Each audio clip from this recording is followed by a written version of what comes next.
नमस्कार, आप देख रहे हैं खबरों का सबसे विश्वसनीय और धमाकेदार बुलेटिन न्यूज ब्लास्ट और आपके साथ में विजेंद्र सोलंकी। बात करते हैं मुख्यमंत्री अशोक गहलोत के बयान की। मुख्यमंत्री अशोक गहलोत ने कहा कि पहले रेमडेसिविर के आवंटन का जिम्मा केंद्र ने अपने हाथों में लिया था। अब ब्लैक फंगस के इंजेक्शन एम्फोटेरेसिन का आवंटन भी केंद्र कर रही है। राज्यों को समय पर इंजेक्शन नहीं मिल पा रहा और इस कारण मरीजों को बहुत परेशानी हो रही है। यदि समय रहते ये इंजेक्शन मरीज को मिल जाए तो जान बचाई जा सकती है। पीएम को सीएम ने और बाकायदा केंद्रीय मंत्री हर्षवर्धन से भी मांग की है। समयबद्ध तरीके से एम्फोटेरेसिन इंजेक्शन की उपलब्धता सुनिश्चित करवाने के लिए कहा गया। इससे मरीजों का समय पर इलाज हो सकेगा और उनकी जान बचाई जा सकेगी। तो एक बार फिर से दवाई का मुद्दा गरमाता हुआ और मुख्यमंत्री अशोक गहलोत एक बार फिर से आगाह करते हुए कि जब कोरोना विकराल था उस दौरान रेमडेसिविर को केंद्र ने अपने हाथों में ले लिया तो और इस वजह से दिक्कतें सामने आई थी और अब ब्लैक फंगस बढ़ रहा है और ब्लैक फंगस को कंट्रोल करने वाले इंजेक्शन एम्फोटेरेसिन का आवंटन भी केंद्र कर रही है। राज्यों को समय पर इंजेक्शन नहीं मिल पा रहा और इसलिए इलाज करने में दिक्कत हो रही है। दूसरे विकल्पों की तरफ जाना पड़ रहा है, दूसरी दवाइयों को इस्तेमाल करना पड़ रहा है और इससे मरीजों को काफी ज्यादा परेशानी हो रही है। यदि समय रहते इंजेक्शन मरीजों को मिल जाए तो जान बचाई जा सकती है।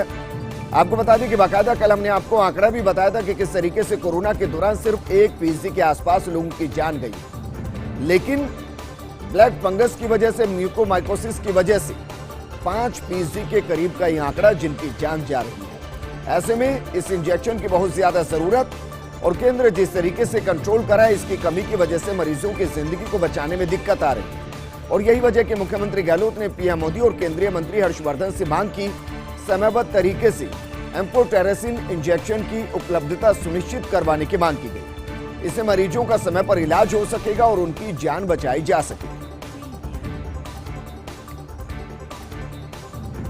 वहीं 5 जिलों को मुख्यमंत्री गहलोत की सौगात। बाड़मेर, जैसलमेर, जयपुर, उदयपुर और भीलवाड़ा जिले को सौगात दी गई है। मुख्यमंत्री ने 7 लोकार्पण और 5 शिलान्यास के कार्यक्रम किए हैं। बाड़मेर में 100 बेड का वेदांता फील्ड अस्पताल बनाया गया है। कटरा रोड में 30 बेड के सीएससी का लोकार्पण किया गया है। जैसलमेर जिला अस्पताल में ऑक्सीजन प्लांट का लोकार्पण किया गया है। जयपुर अस्पताल में ऑक्सीजन प्लांट का लोकार्पण किया गया है। वहीं उदयपुर के एसएसबी सैटेलाइट अस्पताल में ऑक्सीजन प्लांट का लोकार्पण किया गया है। उदयपुर के केके अस्पताल में ऑक्सीजन प्लांट का लोकार्पण किया गया है।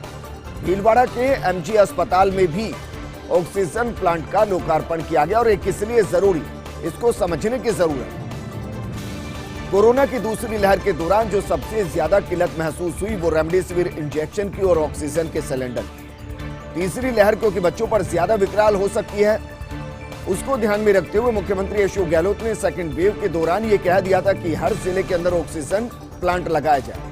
केंद्र से भी बाकायदा इसकी परमिशन मिली और उसके बाद ऑक्सीजन प्लांट लगाने का काम शुरू हो गया ताकि तीसरी लहर के दौरान ऑक्सीजन की कोई कमी ना हो। हमें बंगाल से ऑक्सीजन ना लानी पड़े, हमें ओडिशा से ऑक्सीजन ना लानी पड़े, उल्टा हमें एक जिले से दूसरे जिले में भी ऑक्सीजन ना पहुंचानी पड़े। जिला ही अपने आप में संपूर्ण ऑक्सीजन आपूर्ति करने के लिए और इसी को ध्यान में रखते हुए मुख्यमंत्री अशोक गहलोत ने आज लोकार्पण किए हैं, शिलान्यास किए। वहीं राजनीतिक गलियारों की गपशप का रुख करते हैं। क्या 2023 में बीजेपी राजस्थान के चुनाव प्रभारी होंगे भूपेंद्र यादव? भूपेंद्र यादव की राजस्थान में वर्चुअल सक्रियता के मायने हैं। 2 दिन में 2 बड़ी बैठकों में यादव की मौजूदगी दर्ज की गई है और इससे पहले भी अलवर में पार्टी के राष्ट्रीय कार्यक्रम में वो मौजूद रहे। राजस्थान के अन्य बड़े संगठनात्मक कार्यक्रम के अंदर भी, दिल्ली में हो रही राजस्थान से जुड़ी बैठकों के अंदर भी वो मौजूद है और सभी में भूपेंद्र यादव की प्रत्यक्ष और अप्रत्यक्ष तौर पर मौजूदगी दर्ज की गई। कहा जाता है कि यादव को राजस्थान की सियासी नब्ज की पकड़ है।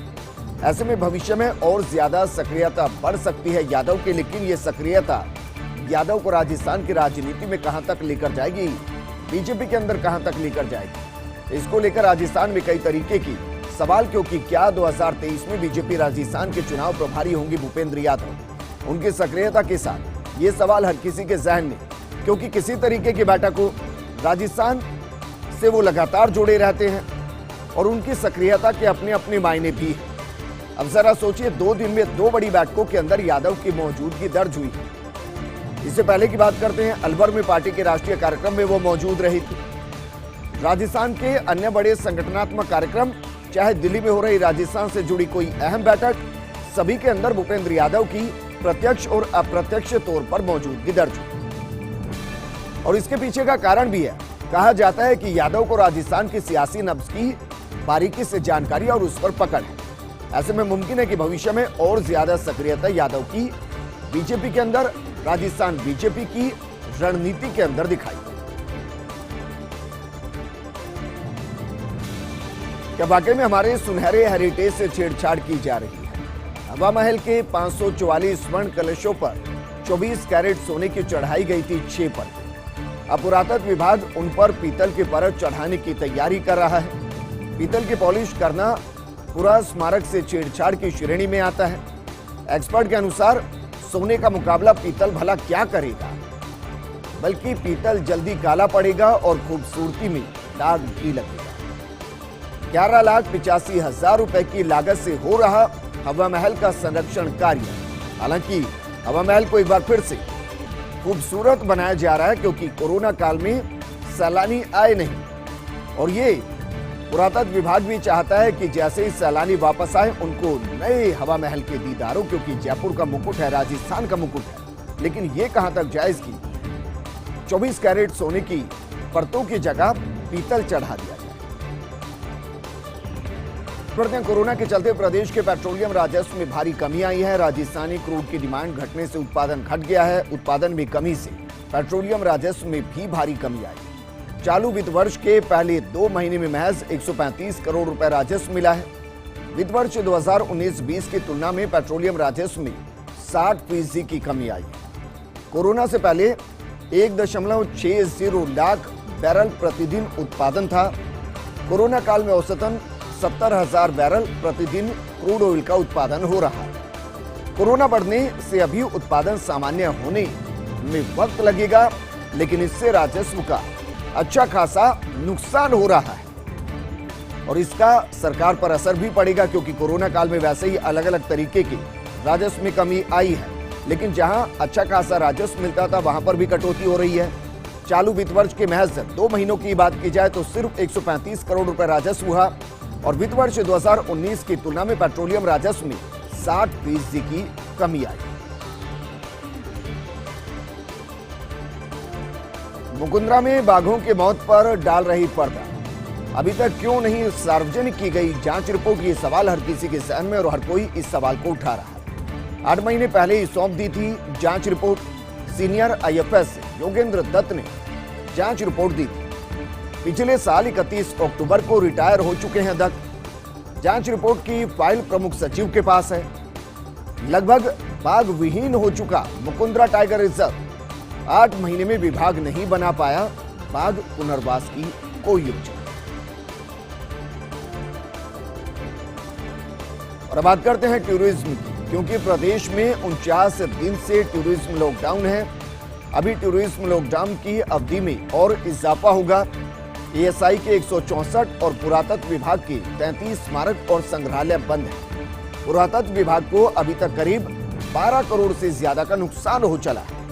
पर्यटन बंद होने से hotel, restaurant, event manager, tour operator, travel agent, guide, tourist, taxi संचालक, हॉकर, वेंडर, लोक कलाकार सभी बेरोजगार हो गए। हाथी सफारी में लगे हाथियों को पालना भी मुश्किल हो गया। महावत अपने स्तर पर कर रही हाथियों की भोजन सामग्री का इंतजाम। कोरोना के पिछले दौर में हाथी पालकों को दी गई थी आर्थिक मदद।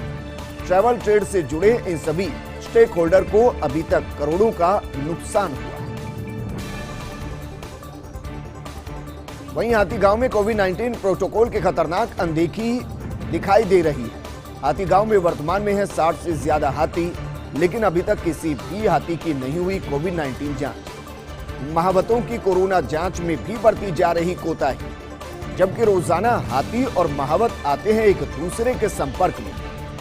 बड़ा सवाल, जब शेर संक्रमित हो सकता है तो हाथी कैसे बचेगा? यहां वन विभाग का रेंजर, फॉरेस्टर और वन संरक्षक सहित 3 का स्टाफ है। 4 होमगार्ड भी अलग अलग शिफ्ट में ड्यूटी पर हैं।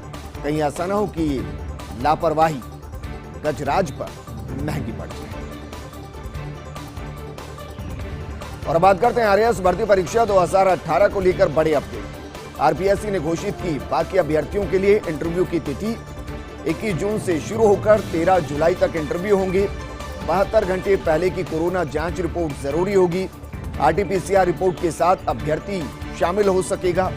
आरपीएससी ने अपनी साइट पर भी नोटिफिकेशन जारी कर दिया। भ्रष्टाचार के खिलाफ गहलोत सरकार का जीरो टॉलरेंस। आज अलवर के रामगढ़ में एसीबी की बड़ी कार्रवाई देखने को मिली है। तहसीलदार का रीडर प्रवीण सैनी 50,000 की रिश्वत लेते ट्रैप किया गया। जमीन का नामांतरण खोलने के एवज में ये घूस मांगी गई थी। परिवादी से 1.5 लाख रुपए की रिश्वत की डिमांड की जा रही थी। 93,000 की राशि पहले ही घूसखोर रीडर प्रवीण ले चुका था। घूसखोर प्रवीण से 58,000 की राशि बरामद कर चुकी है एसीबी। आपको बता दें कि एसीबी एएसपी विजय सिंह ने कार्रवाई को अंजाम दिया है। मरुधरा में तपते रेतीले धोरे, अब उगल रही बिजली। राजस्थान में गति पकड़ रही कुसुम कंपोनेंट योजना। प्रदेश के दूसरे सौर ऊर्जा संयंत्र का चूरू जिले में शुभारंभ हुआ। गढ़सीसर गांव में 4 हेक्टेयर भूमि में लगा 2 मेगावाट का प्लांट। राजस्थान अक्षय ऊर्जा निगम के प्रयास लगातार रंग लाते दिखाई दे रहे हैं। प्लांट के निर्माण में आई करीब 7 करोड़ रुपए की लागत। प्रोजेक्ट से अनुमानित 35 लाख यूनिट होगी बिजली हर साल पैदा। जोधपुर डिस्कॉम 3.14 रुपए प्रति यूनिट की दर पर 25 साल तक खरीदेगा बिजली और इससे विकासकर्ता कंपनी को लगभग 1 करोड़ 10 लाख का राजस्व मिलेगा। साथ ही भूमि मालिक कृषक को भी नियमित आय प्राप्त होती है। जयपुर में टीके की किल्लत होगी खत्म। कोरोना वैक्सीनेशन से जुड़ी जयपुर से बड़ी खबर। जयपुर में 52 निजी अस्पतालों में अब लगेगी वैक्सीन। 19 नए अस्पतालों को दी गई टीकाकरण के लिए मंजूरी। जिन नए निजी अस्पतालों को मंजूरी दी गई उनमें फोर्टिस, साकेत, टैगोर, इंडसन जेएनयू, सीके बिरला, एफसीजी, Mahatma Gandhi, Apex Sparsh, Ramaiah surgical, advance neuro, Rungta, रीजन, Narayana, Dhanvantari, Amar medical, Prakash Asian cancer अस्पताल को वैक्सीनेशन के लिए मंजूरी दी गई। इससे पहले 33 अस्पतालों को वैक्सीनेशन की मंजूरी दी जा चुकी है। पेड कैटेगरी में लगाई जा सकेगी इन अस्पतालों के अंदर वैक्सीन। अस्पतालों के आग्रह पर चिकित्सा विभाग ने ये मंजूरी दी। अस्पताल सीधे कंपनियों से खरीद कर लाएंगे और जनता को वैक्सीन लगाएंगे। लेकिन बड़ा सवाल ये कि जब राज्य सरकारों को ही वैक्सीन नहीं मिल पा रही तो फिर इन कंपनियों को वैक्सीन कहां से मिलेगी? और अगर इन कंपनियों को वैक्सीन मिल रही है तो फिर राज्य सरकारों को वैक्सीन क्यों नहीं मिल रही?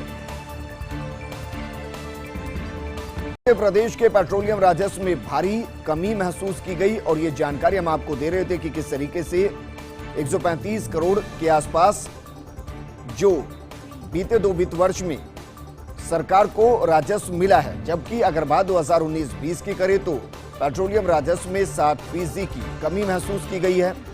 पहले प्रतिदिन 1,60,000 बैरल का उत्पादन होता था। कोरोना काल में औसतन 70,000 बैरल प्रतिदिन क्रूड ऑयल का उत्पादन हो रहा है।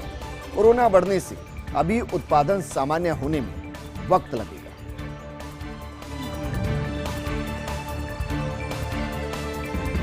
प्रदेश में 49 दिन से टूरिज्म लॉकडाउन। अभी टूरिज्म लॉकडाउन की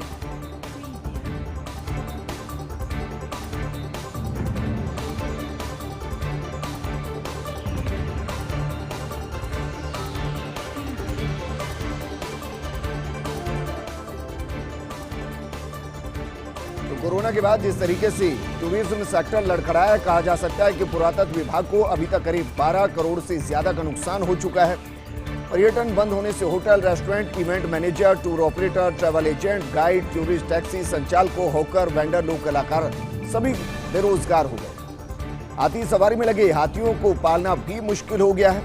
महावत अपने स्तर पर कर रहे हाथियों की भोजन सामग्री का इंतजाम और कोरोना के पिछले दौर में हाथी पालकों को दी गई थी आर्थिक मदद। ट्रैवल ट्रेड से जुड़े इन सभी स्टेक होल्डर्स को अभी तक करोड़ों का नुकसान हो चुका है। राजनीतिक गलियारों की गपशप क्या 2023 में बीजेपी राजस्थान के चुनाव प्रभारी होंगे भूपेंद्र यादव। भूपेंद्र यादव के राजस्थान में वर्चुअल सक्रियता के मायने 2 दिन में 2 बड़ी बैठकों में रही यादव की मौजूदगी। इससे पहले भी अलवर में पार्टी के राष्ट्रीय कार्यक्रम के अंदर वो मौजूद रहे। राजस्थान के अन्य बड़े संगठनात्मक कार्यक्रम दिल्ली के हो या राजस्थान, वो अहम बैठकों में शामिल होते हैं और सभी में भूपेंद्र यादव की रही प्रत्यक्ष और अप्रत्यक्ष मौजूदगी। कहा जा सकता है यादव को राजस्थान के सियासी नब्ज की पकड़ है। ऐसे में भविष्य में और ज्यादा सक्रियता यादव की बढ़ सकती है।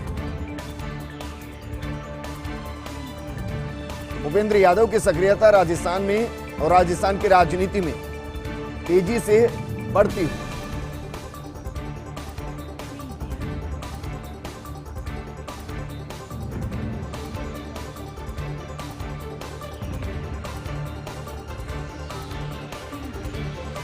वहीं मुकुंदरा में बाघों की मौत पर डाल रही पर्दा, अभी तक क्यों नहीं सार्वजनिक की गई जांच रिपोर्ट। 8 महीने पहले ही सौंप दी थी जांच रिपोर्ट। सीनियर आईएफएस योगेंद्र दत्त ने जांच रिपोर्ट दी थी। पिछले साल 31 अक्टूबर को रिटायर भी हो चुके हैं दत्त। जांच रिपोर्ट की फाइल प्रमुख सचिव के पास। लगभग बाघ विहीन हो चुका है मुकुंदरा टाइगर रिजर्व। 8 महीने में विभाग नहीं बना पाया बाघ पुनर्वास की योजना। तो बाघ विहीन होता हुआ मुकुंदरा दिखाई दे रहा है, लेकिन बाघ पुनर्वास को लेकर कोई योजना बनती हुई दिखाई नहीं दी। इस बुलेटिन में फिलहाल इतना ही, लेकिन आप बने रहिए फर्स्ट इंडिया न्यूज के साथ, क्योंकि खबरों का सिलसिला लगातार जारी है। नमस्कार।